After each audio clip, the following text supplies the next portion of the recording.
Yohanes 20 ayat 1. Pada hari pertama minggu itu, pagi-pagi benar ketika hari masih gelap, pergilah Maria Magdalena ke kubur itu dan ia melihat bahwa batu telah diambil dari kubur.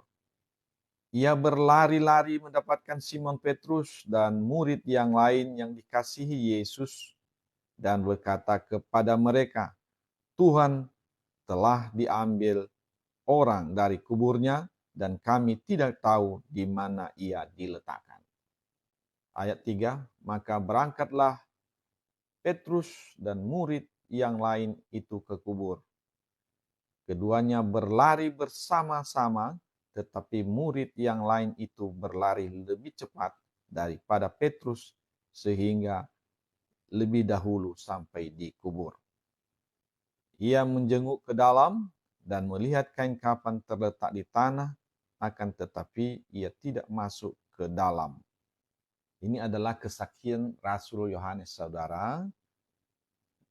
Di sini dia memberikan kesaksian bahwa ia telah menyaksikan bahwa Yesus telah bangkit dari antara orang mati. Jadi dia sendiri telah melihat kuburnya itu. Di dalam Injil Matius itu tidak diceritakan. Di Matius yang pergi ke kubur itu hanya Maria Magdalena dan beberapa wanita yang lain. Kita bisa baca di Matius 28, setelah hari Sabat lewat menjelang menyingsingnya fajar pada hari pertama minggu itu, pergilah Maria Magdalena dan Maria yang lain menengok kubur itu. Jadi kita bisa melihat di sini bahwa Yohanes memberi kesaksian juga. Artinya bukan hanya Maria Magdalena dan Maria yang lain pergi ke sana. Karena Injil Matius ini ditulis oleh Matius sebelum tahun 70 Masehi. Artinya Rasul Yohanes sudah membaca itu karena dia masih ada sampai umurnya 96 tahun. Jadi Injil Yohanes ini ditulis tahun 80-an Masehi. Dia yang menulis sendiri karena dia melihat bahwa tidak ada orang lain di situ. Padahal dia sudah memang melihat juga kubur itu, maka dia menulis kembali, dia menambahkan ini. Kita lihat tadi bahwa dia dan Petrus pergi juga melihat kubur itu. Di sini kita bisa mengerti bahwa dia dan Petrus juga pergi setelah mereka dipanggil oleh Maria Magdalena. Dia mengatakan bahwa dia berlari-lari bersama dengan Simon Petrus dan dia lebih cepat sampai ke kubur itu, tapi dia tidak melihat ke dalam. Ayat 6, maka datanglah Simon Petrus juga menyusul dia dan masuk ke dalam kubur itu. Ia melihat kain kafan terletak di tanah. Ayat 7, sedang kain peluh yang tadinya ada di kepala Yesus tidak terletak dekat kain kafan itu, tetapi agak di samping di tempat yang lain dan sudah tergulung. Ini mengingatkan kita bahwa ketika Yesus dikuburkan, mereka ada. Sehingga mereka tahu semuanya. Jadi Petrus ketika Yesus dikubur, dia ada di situ, makanya mereka tahu sebenarnya kain itu sudah tidak di tempatnya, di tempat yang sebelumnya. Ayat 7, sedang kain peluh yang tadinya ada di kepala Yesus tidak terletak dekat kain kafan itu, tetapi agak di samping, di tempat yang lain dan sudah tergulung. Ayat 8, maka masuklah juga murid yang lain yang lebih dahulu sampai di kubur itu dan ia melihatnya dan percaya. Murid yang lain itu maksudnya Rasul Yohanes ini. Rasul Petrus sudah duluan masuk ke dalam, kemudian dia masuk dan melihatnya dan percaya. Ayat 9, sebab selama itu mereka belum mengerti isi kitab suci yang mengatakan bahwa ia harus bangkit dari antara orang mati. Artinya mereka ini sebenarnya murid-murid Yesus tidak tahu bahwa memang ada yang seperti itu. Jadi mereka merasa terheran-heran, maka mereka cepat-cepat datang ke kubur itu, sebab selama itu mereka belum mengerti isi kitab suci yang mengatakan bahwa ia harus bangkit dari antara orang mati. Sebelumnya mereka belum mengerti tentang itu, maka mereka benar-benar terkejut dan heran, dan mereka melihat kubur itu. Ayat 10, lalu pulanglah kedua murid itu ke rumah. Ayat 11, tetapi Maria berdiri dekat kubur itu dan menangis. Sambil menangis ia menjenguk ke dalam kubur itu, dan tampaklah olehnya dua orang malaikat berpakaian putih, yang seorang duduk di sebelah kepala dan yang lain di sebelah kaki di tempat Yesus berbaring. Bagaimana Yohanes mengetahui ini? Ini tentunya diceritakan oleh Maria Magdalena kepadanya, karena mereka tadi sudah pulang. Ya, berdua, Petrus dan Yohanes pulang ke rumah. Ya, tetapi Maria tetap di situ, dia menangis di sana. Ayat 12, dan tampaklah olehnya dua orang malaikat berpakaian putih, yang seorang duduk di sebelah kepala dan yang lain di sebelah kaki di tempat mayat Yesus berbaring. Ayat 13, kata malaikat-malaikat itu kepadanya, Ibu, mengapa engkau menangis? Jawab Maria kepada mereka, Tuhanku telah diambil orang dan aku tidak tahu di mana ia diletakkan. Jadi artinya Maria ini merasa bingung kenapa hilang gitu, kenapa nggak ada di sini. Jadi dia berkata kepada malaikat itu, Tuhanku telah diambil orang. Sesudah berkata demikian, ia menoleh ke belakang dan melihat Yesus berdiri di situ, tetapi ia tidak tahu bahwa itu adalah Yesus. Dia menoleh ke belakang dan ada melihat orang, tapi dia sebenarnya tidak tahu bahwa itu Yesus. Ayat 15, kata Yesus kepadanya, Ibu, mengapa engkau menangis? Siapakah yang engkau cari? Maria menyangka orang itu adalah penunggu taman, lalu berkata kepadanya, Tuan, jikalau Tuan yang mengambil dia, katakanlah kepadaku di mana Tuan meletakkan dia, supaya aku dapat mengambilnya. Ayat 16, kata Yesus kepadanya, Maria. Maria berpaling dan berkata kepadanya dalam bahasa Ibrani, Rabuni, artinya guru. Jadi ketika namanya disebut, Maria langsung tahu. Artinya dia sudah familiar dengan panggilan itu. Karena Maria Magdalena ini adalah saudara Lazarus yang telah dibangkitkan Yesus. Artinya mereka sudah saling kenal, sudah lama, sehingga ketika Yesus memanggil namanya, dia tahu, itu pasti. Makanya dikatakannya, Rabuni, artinya guru. Dia langsung mengenal suara itu. Ayat 17, kata Yesus kepadanya, janganlah engkau memegang aku, sebab aku belum pergi kepada Bapa, tetapi pergilah kepada saudara-saudaraku dan katakanlah kepada mereka bahwa sekarang aku akan pergi kepada Bapakku dan Bapamu, kepada Allahku dan Allahmu. Jadi dia menyampaikan ini kepada Maria Magdalena. Jadi saat itu berarti Yesus pergi kepada Bapa setelah bangkit. Artinya dia kembali ke sorga, begitulah. Ayat 18, Maria Magdalena pergi dan berkata kepada murid-murid, aku telah melihat Tuhan, dan juga bahwa dia yang mengatakan hal-hal itu kepadanya.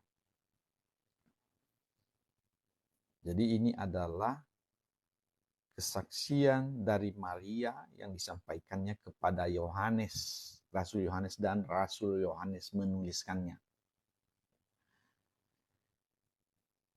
Baik, ayat ke-19.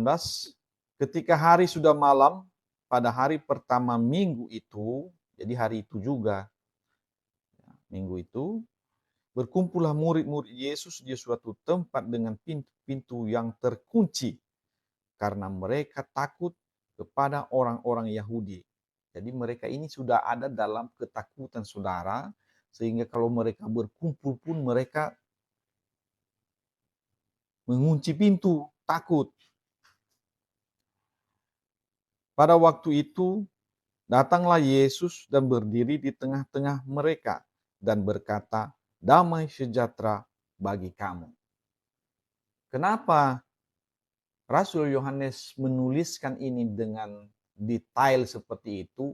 Pintu tertutup. Pintu-pintu yang terkunci. Jadi rumah itu dikunci. Tetapi Yesus masuk, datang. Ini maksudnya Rasul Yohanes menunjukkan bahwa Yesus itu bisa masuk walaupun rumahnya ditutup. Dia mau memberikan kesaksian kepada kita bahwa ada satu keilahian di sana. Dia bisa masuk. Walaupun tadi Yesus itu telah berjumpa dengan Maria pada pagi-pagi harinya, Maria Magdalena, dan pada malam mereka berkumpul, Yesus masuk, pintu tertutup. Bagaimana caranya itu? Di situ juga kita bisa belajar percaya bahwa Yesus itu adalah roh. Jadi dia bisa masuk. Kita diingatkan kembali bahwa Yesus adalah roh, Roh Kudus. Roh Kudus yang telah menjadi manusia. Ketika malaikat Gabriel berkata kepada Maria, Maria ibu Yesus itu, Roh Kudus turun atasmu. Kalau ada yang bertanya bagaimana caranya, Roh Kudus. Jadi Roh Kudus sendiri yang masuk ke dalam rahim Maria, langsung jadi janin. Bukan hasil pertemuan antara sperma dan ovum. Dia langsung. Nah, jadi kita diingatkan di sini bahwa Yesus adalah Roh Kudus. Walaupun banyak juga kejadian yang lain bahwa Yesus itu berjalan di atas air, datang dari gunung langsung ke tengah laut, ke tengah danau Galilea itu tanpa kendaraan. Nah, itu tanda-tandanya bahwa dia itu adalah roh Allah sendiri. Ya. Jadi ketika ia masuk di tengah-tengah mereka dan berkata, damai sejahtera bagi kamu. Jadi artinya dia mau menenangkan murid-muridnya, damai sejahtera bagi kamu. Yesus mengatakan itu. Dan sesudah berkata demikian, ia menunjukkan tangannya dan lambungnya kepada mereka. Murid-murid itu bersuka cita ketika mereka melihat Tuhan. Jadi dengan kesaksian ini, kita dapat mengerti bahwa bekas paku dan bekas lambungnya yang ditikam itu ada, masih ada. Ya. Artinya dia sudah 3 hari setelah dia disalib dan mati dan dikuburkan, 3 hari kemudian dia menunjukkan diri dan menunjukkan kepada mereka sebagai bukti bahwa dialah itu kepada murid-muridnya. Dia datang. Dan pada saat itu murid-muridnya bersuka cita. Jadi ini adalah satu bukti perkataan Yesus yang sebelumnya. Dia pernah berkata, sesaat lagi kamu akan berduka cita. Dan sesaat lagi kamu akan bersuka cita. Jadi ini sudah terbukti, saudara. Jadi apapun yang telah disampaikan oleh Tuhan Yesus itu langsung digenapi. Apa yang telah disampaikannya, artinya benar-benar terjadi apa yang telah dia sampaikan. Jadi kita membaca bahwa murid-murid itu bersuka cita.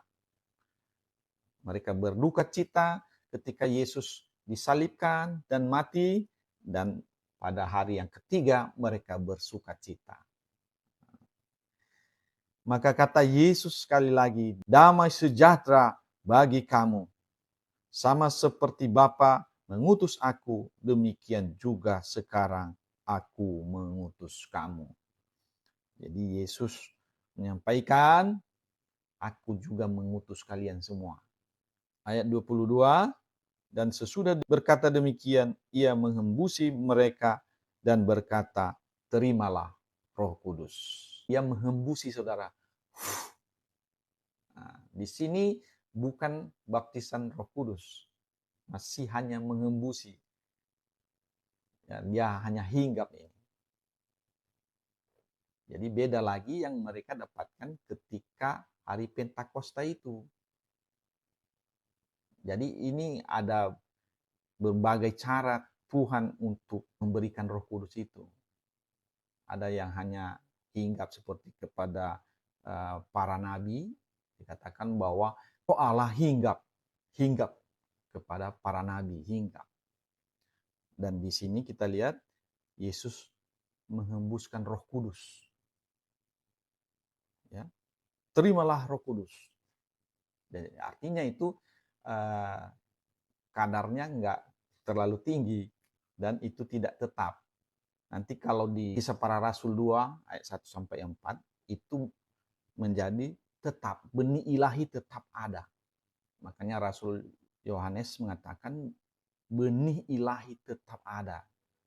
Di dalam 1 Yohanes 3 ayat 9 dikatakan bahwa orang-orang yang sudah menjadi anak-anak Allah, mereka tidak dapat berbuat dosa lagi karena benih ilahi tetap ada di dalam mereka. Kita baca ya saudara, 1 Yohanes 3 ayat 9. Setiap orang yang lahir dari Allah tidak berbuat dosa lagi, sebab benih ilahi tetap ada di dalam dia, dan ia tidak dapat berbuat dosa karena ia lahir dari Allah. Dan ini adalah janji Tuhan. Tuhan Yesus mengatakan bahwa Roh Kudus akan turun atas mereka. Ketika Yesus mengatakan, adalah lebih baik bagimu jika aku pergi. Nah, kalau aku tidak pergi, Roh Kudus itu tidak datang. Kalau aku sudah pergi, aku akan mengutus roh kebenaran kepadamu. Dari sini kita bisa mengerti bahwa Roh Kudus yang dihembuskan ini kepada mereka, ini hanya yang maksudnya tidak terlalu tinggi. Nah, hanya sebagian, tidak, maksudnya ini berbeda-beda saudara. Tidak sama seperti nantinya mereka akan dibaptis dengan Roh Kudus. Hanya untuk sementara saja supaya mereka tenang, supaya mereka mendapatkan damai sejahtera. Ya. Kita lihat dari ayat 21 tadi, damai sejahtera bagi kamu. Nah, dia berikan damai sejahtera. Ya. Ayat 23, jika kamu mengampuni dosa, dosanya diampuni. Dan jikalau kamu menyatakan dosa orang tetap ada, dosanya tetap ada. Jadi ini adalah satu kuasa yang diberikan oleh Tuhan Yesus kepada mereka. Jika kamu mengampuni dosa orang, dosanya diampuni. Dan jikalau kamu menyatakan dosa orang tetap ada, dosanya tetap ada. Kemudian di ayat 24, tetapi Thomas, seorang dari ke-12 murid itu yang disebut Didimus, tidak ada bersama-sama mereka ketika Yesus datang ke situ. Jadi tidak semua murid Yesus ada di situ, saudara. Ada satu orang yang tidak datang. Ayat 25, Maka kata murid-murid yang lain itu kepadanya, maksudnya kepada Thomas, kami telah melihat Tuhan. Tetapi Thomas berkata kepada mereka, sebelum aku melihat bekas paku pada tangannya, dan sebelum aku mencucukkan jariku ke dalam bekas paku itu, dan mencucukkan tanganku ke dalam lambungnya, sekali-kali aku tidak akan percaya. Thomas ini, saudara, dia sangat kritis. Dan ini perlu juga. Artinya, biar ini nanti bisa menjadi kesaksian. Jadi semuanya sebenarnya berguna. Ayat 26. 8 hari kemudian, murid-murid Yesus berada kembali dalam rumah itu. Dan Thomas bersama-sama dengan mereka.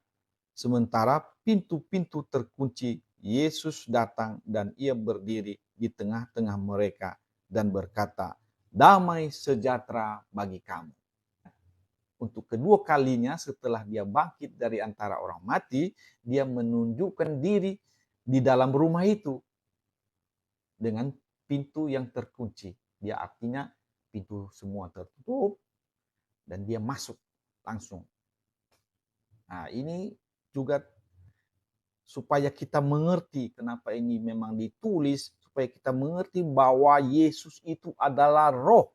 Orang yang lahir dari roh itu, kata Yesus di dalam Yohanes 3 ayat 8, bahwa orang yang lahir dari roh itu seperti angin. Kita bisa merasakannya tetapi kita tidak dapat melihat. Jadi Yesus adalah roh. Kalau angin, saudara, dia tidak bisa langsung masuk ke dalam rumah. Kalau sudah ditutup, tapi dia itu roh. Jadi artinya lebih daripada angin. Jadi bukan hanya seperti angin dia. Dia lebih daripada itu, bisa tembus dinding. Karena Yesus itu Allah yang telah menjadi manusia. Allah yang maha hadir. Artinya dia bisa hadir dimanapun. Walaupun rumah itu tertutup, dia bisa masuk. Itulah yang memberikan kesaksian kepada kita bahwa Yesus itu adalah Allah yang maha hadir. Jadi melalui ini kita bisa mengerti bahwa dia benar-benar Allah yang maha hadir. Makanya walaupun pintu tertutup, dia bisa masuk. Artinya dinding pintu tidak bisa menghalangi dia untuk masuk. Dan sebelumnya saudara, Yesus sudah membuktikan bahwa dia adalah roh ketika ia tiba-tiba hilang dari tengah-tengah orang yang mau melempari dia, tiba-tiba hilang dari orang-orang yang mau menangkap dia, ketika ia berjalan dari gunung sampai ke tengah danau itu, dia bisa sampai ke sana. Dan dia adalah roh. Ketika ia berkata kepada istana itu, dia mengatakan anakmu hidup. Ya, walaupun jauh. Dia tidak melihat itu kalau secara manusia tidak dilihatnya itu, tetapi secara roh, karena Allah itu adalah roh, dia sudah melihat dan dia sudah sembuhkan anak itu di tempat jauh. Jadi itulah yang membuktikan saudara bahwa Yesus itu adalah roh. Jadi jangan kita beda-bedakan itu. Dia adalah roh Allah. Sini kita bisa mengerti. Jadi dengan membaca kitab Injil Yohanes ini, kita bisa mengerti bahwa Yesus itu adalah Allah yang maha hadir. Ini sering dilakukan oleh Tuhan Yesus. Ketika Lazarus mati, mereka masih jauh, ada sekitar 3 kilometer dari tempat itu.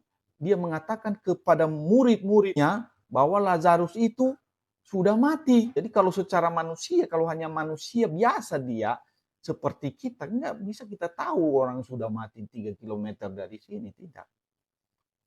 Jadi itulah tanda-tandanya.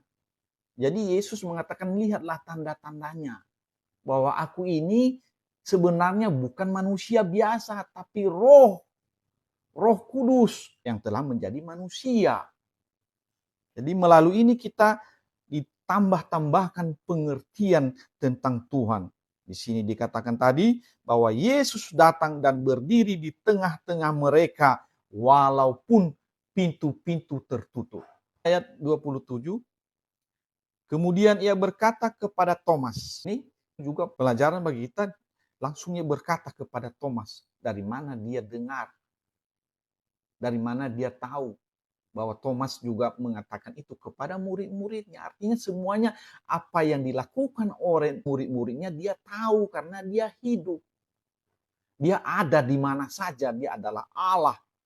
Jadi dia tahu apa yang disampaikan oleh Thomas sebelumnya, bahwa sebelum aku mencucukkan tanganku. Dia sudah tahu itu. Makanya dia langsung nggak nanya lagi kepada orang-orang di situ, dia langsung bilang, taruhlah jarimu di sini. Dia berkata langsung kepada Thomas.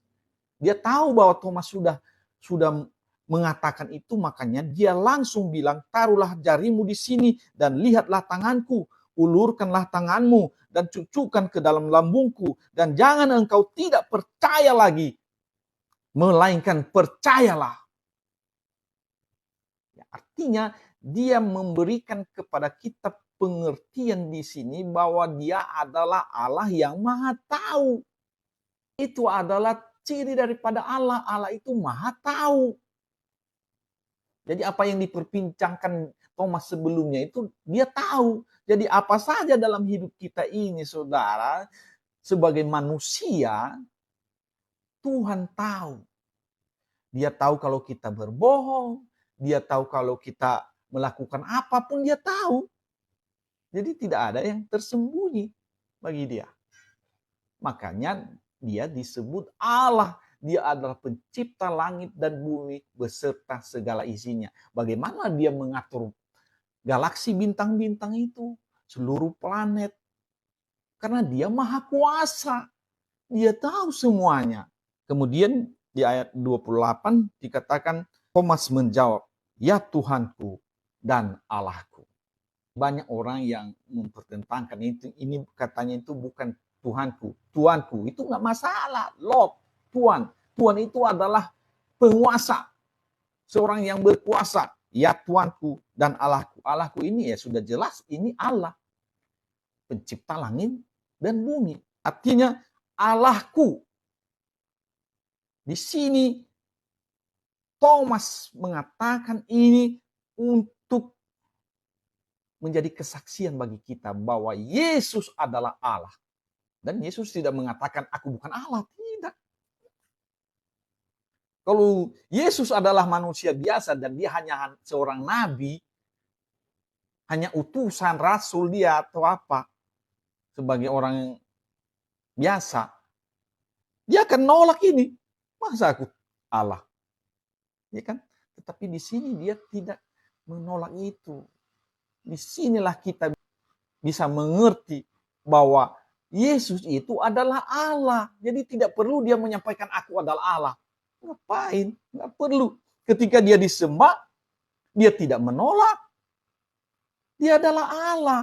Jadi banyak orang di antara orang Kristen sendiri, banyak juga yang tidak mengerti tentang Yesus. Tidak mengenal Yesus, bahwa Yesus itu adalah Allah. Bahkan ada yang berdebat-debat itu. Jadi di sini Yesus memberikan reaksi biasa saja karena memang dia adalah Allah. Kalau dia bukan Allah pasti reaksinya beda. Dia katakan, aku bukan Allah, kenapa kau bilang itu? Disinilah kita belajar mengerti bahwa Yesus adalah Tuhan dan Allah. Yesus adalah Tuhan dan Allah. Dia adalah Allah yang mengambil rupa, yang menjadi manusia. Jadi diutus dalam arti maksudnya mengambil rupa, menjadi manusia. Diutus bukan diutus pergi begitu, tapi menjadi. Sebagian dari Roh Kudus itu menjadi. Makanya Yesus mengatakan, aku di dalam Bapa, Bapa di dalam aku. Tubuh manusianya itu, Yesusnya, dia mengatakan aku di dalam Bapa. Kalau kita ibaratkan Bapa itu adalah sesuatu yang tidak terlihat, berarti dia di sini. Dia adalah roh, tidak dapat dilihat. Oke, aku di dalam Bapa, Bapa di dalam aku. Dia adalah roh, ada juga di dalam. Dia tembus. Roh itu tembus. Tidak ada yang bisa membatasi dia, sama seperti Yesus itu masuk ke dalam rumah tadi, bisa masuk langsung. Dia adalah roh.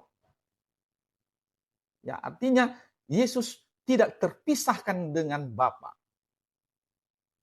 Hanya supaya dia bisa dilihat oleh manusia, makanya dia ambil rupa seperti manusia supaya Yesus bisa mengajar, ya, mengajar, dan murid-muridnya, orang-orang bisa melihat dia. Makanya dia ambil rupa manusia untuk misi penyelamatan manusia. Itu dilakukannya. Dia mengambil rupa manusia untuk menyelamatkan manusia. Makanya setelah selesai tugasnya itu dia katakan di atas kayu salib, selesai, sudah selesai. Artinya semua rancangannya itu sudah dilaksanakan. Maka dia kembali kepada Bapa, kembali kepada posisinya semula, yaitu adalah Allah yang hidup. Roh Allah, pencipta langit dan bumi. Thomas menjawab, ya Tuhanku dan Allahku. Jadi ada orang yang mengatakan begini, dia karena dia terkejut. Makanya dia, ya Tuhanku, ya Allahku. Ya, begitulah. Jadi banyaklah hal-hal yang membuat orang supaya orang tidak percaya. Itu biasa. Tetapi Yesus tidak melarang Thomas mengatakan itu. Ya. Jadi dari situ kita belajar bahwa Yesus memang benar-benar Allah yang menjadi manusia. Ayat 29, kata Yesus kepadanya, karena engkau telah melihat aku, maka engkau percaya. Berbahagialah mereka yang tidak melihat, namun percaya. Ini perlu bagi kita, saudara, disampaikan oleh Tuhan Yesus ini, karena kita tidak melihat saatnya itu ketika ini 2000 tahun yang lalu. Jadi berbahagialah kita, karena kita percaya. Walaupun kita tidak melihat kejadian itu, Yesus mengatakan, berbahagialah kamu yang tidak melihat namun percaya. Jadi kita percaya dengan kesaksian ini, jadi kita berbahagia. Yesus mengatakan, jadi berbahagialah saudara semua, kita semua, karena kita percaya apa yang telah disaksikan oleh Rasul Yohanes ini. Kesaksian Rasul Yohanes ini adalah kesaksian yang akurat. Karena dia adalah murid yang dikasihi Tuhan Yesus dan juga paling dekat dengan Tuhan Yesus. Dan Yesus mengatakan di atas kayu salib itu ketika dia melihat ibunya dan Yohanes berdampingan, dikatakannya, ibu, inilah anakmu. Dikatakannya kepada Yohanes, Yohanes, inilah ibumu. Artinya sejak saat itu, saudara-saudara yang kekasih, Yohanes dan Maria, ibu Yesus, tinggal bersama. Kan dia di rumahnya, di rumah Yohanes dia. Dan sudah pasti bahwa Yohanes ini sudah bertanya tentang Yesus sejak lahir sampai dia umur 30 tahun. Jadi dia sudah tahu semua. Jadi kita harus percaya dengan kesaksiannya ini. Dan memang ini kesaksian Yohanes ini ditulis memang untuk apa? Untuk menghadapi banyak penyesat pada masa itu. Sebenarnya Yohanes tidak menulis Injil ini kalau tidak ada permintaan. Ada permintaan orang-orang yang sudah percaya kepada Yesus pada saat itu, yaitu para penatua-penatua datang kepadanya untuk meminta supaya ia menulis Injil ini. Supaya ini dapat menjadi kesaksian yang bisa menangkal semua tuduhan terhadap Yesus. Maksudnya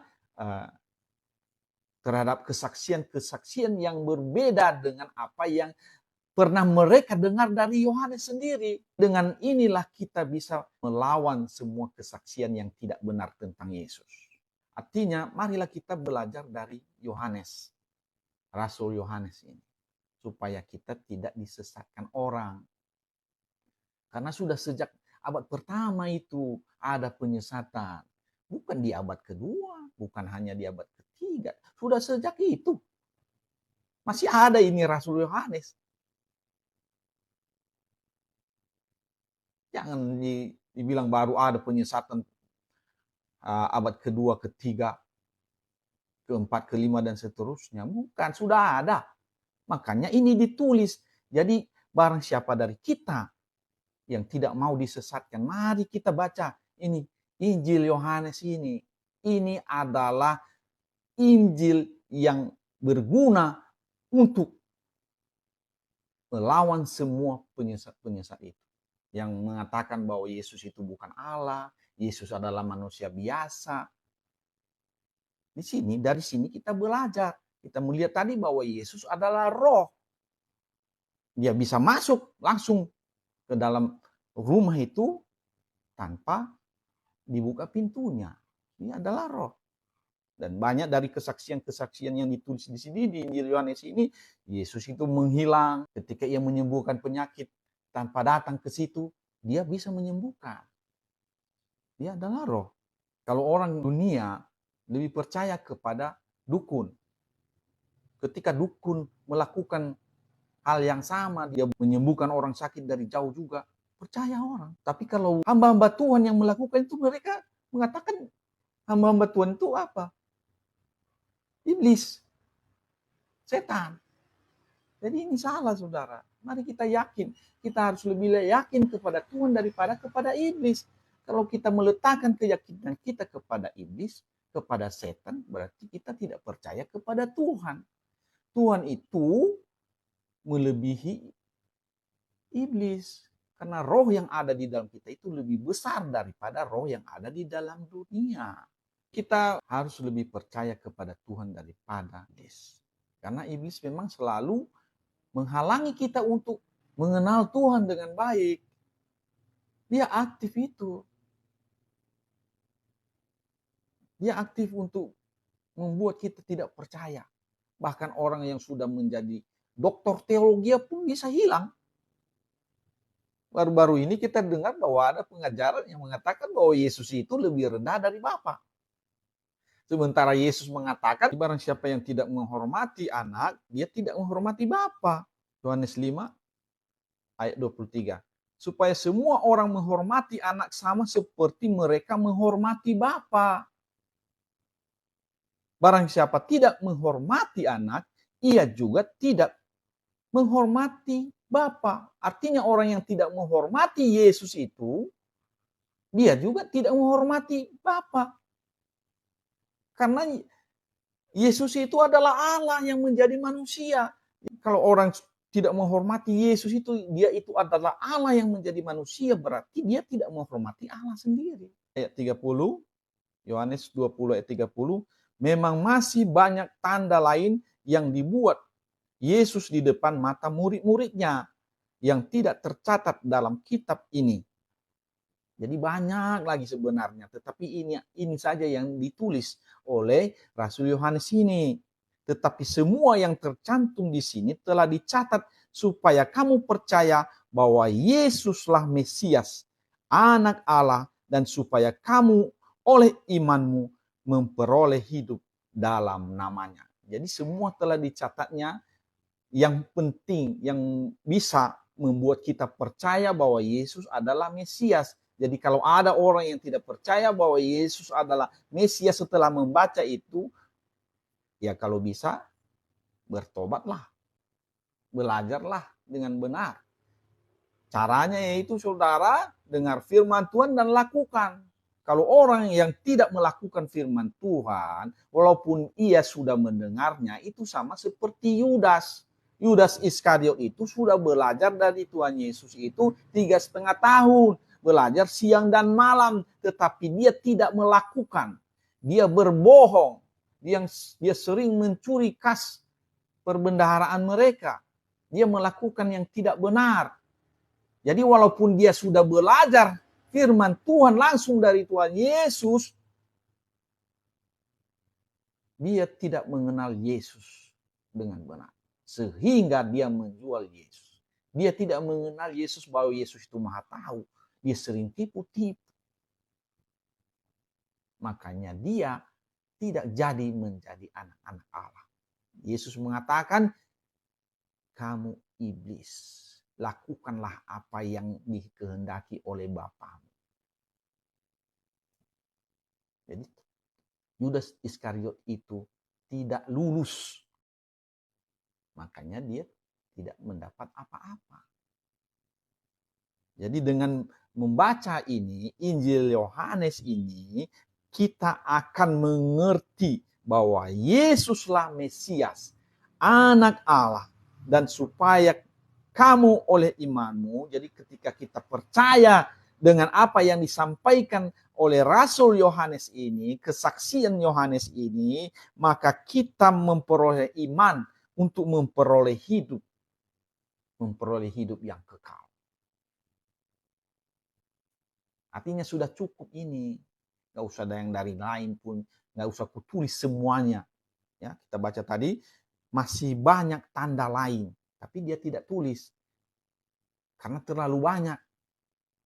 Ya, itu kita akan bisa baca juga di pasal 21 di ayat terakhirnya. Dikatakan Yohanes 21 ayat 25, masih banyak hal-hal lain yang diperbuat oleh Yesus, tetapi jikalau semuanya itu harus dituliskan satu persatu, maka agaknya dunia ini tidak dapat memuat semua kitab yang harus ditulis itu. Itulah yang telah disampaikan oleh Rasul Yohanes. Marilah kita belajar untuk mengerti firman Tuhan ini. Kalau kita tidak mengerti firman Tuhan ini, mari kita berdoa kepada Tuhan dan kita minta kepada Tuhan supaya Ia memberikan kepada kita pengertian. Kalau ada dosa, kesalahan atau apapun di masa lalu kita minta pengampunan dari Tuhan. Tuhan kita adalah Tuhan yang setia, Tuhan yang adil, dan Dia juga mengasihi kita. Kalau kita benar-benar mencari kerajaan Allah, maka Tuhan akan memberikan itu kepada kita. Yang paling penting, perintah-perintahnya kita lakukan. Maka hal mengenal Allah melalui Injil Yohanes ini adalah sesuatu yang mudah. Dan memang mengenal Allah melalui membaca saja, kalau kita tidak bertobat, kita tidak akan mendapatkan apa-apa. Karena firman Tuhan itu adalah rahasia Allah. Makanya dia sering membuat perumpamaan, kiasan. Jadi orang-orang yang memang hatinya tidak benar-benar mencari kehendak Allah, mencari kerajaan Allah itu, nanti langsung putus asa dan mengomel, berbantah-bantah, menyampaikan banyak hal yang tidak benar, sehingga mereka akan meninggalkan Tuhan. Sama seperti 5.000 orang laki-laki yang makan roti itu. Makan roti, dan ketika Yesus mengatakan, barang siapa yang tidak makan dagingku dan minum darahku, dia tidak akan mendapatkan hidup yang kekal. Jadi banyak orang yang meninggalkan dia, karena mereka merasakan ini sesuatu yang sangat berbeda. Ini tidak benar. Mereka meninggalkan Yesus karena mereka tidak mengerti. Sementara pada saat itu Yesus sedang menyampaikan kepada mereka bahwa dagingku dan darahku itu adalah Roh Kudus. Jadi kalau kamu sudah menerima Roh Kudus itu, kamu mendapatkan hidup yang kekal. Artinya Ketika Roh Kudus itu tinggal di dalam kita, kita menjadi baiknya Roh Kudus, kita tidak dapat berbuat dosa lagi. Seperti apa yang disampaikan oleh Rasul Yohanes di 1 Yohanes 3 ayat 9 itu tadi, bahwa kita dijaga oleh Tuhan. Seperti itu. Demikian yang kita sampaikan pada hari ini, biarlah Tuhan Yesus. Tuhan Yesus itu kita percaya bahwa Yesus itu hadir di tempat kita berada. Tuhan Yesus itu ada di sini, ada di tempat saudara. Yesus ada. Dia melihat semuanya. Dia adalah Allah yang maha tahu, maha hadir, maha kuasa. Dan dia mau mengajari kita. Yang penting kita memiliki kasih akan dia. Demikian Tuhan Yesus memberkati. Amin.